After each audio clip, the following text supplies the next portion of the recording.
दोस्तों नमस्कार। आज एक ऐसी कहानी लेके आए हैं जो एक राजा है और उनके 3 पुत्र हैं। उन तीनों की योग्यता की परख करने के लिए क्या क्या करते हैं इस कहानी में देखिए। एक राजा के 3 पुत्र थे। राजा उन तीनों की योग्यता को परख कर उसके आधार पर अपने उत्तराधिकारी का चयन करना चाहता था। इसीलिए एक दिन राजा ने उन्हें बुलाकर कहा, जाओ किसी धर्मात्मा को खोज कर लाओ। तीनों राजकुमार धर्मात्मा की खोज में निकल पड़े।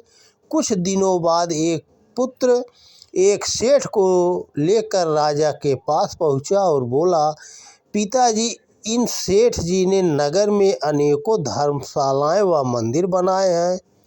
राजा ने सेठ से ऐसे करने का कारण पूछा तो सेठ बोले, मैंने सुना है कि ऐसा करने से पुण्य मिलता है।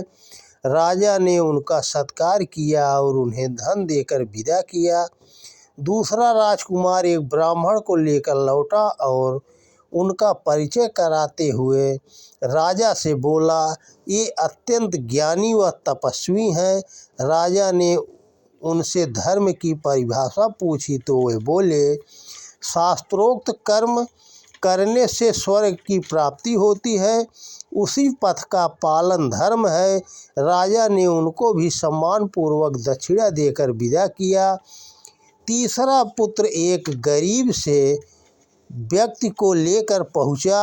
राजा के पूछने पर वह बोला, पिताजी, यह आदमी एक घायल गाय की सेवा कई दिनों से कर रहा था।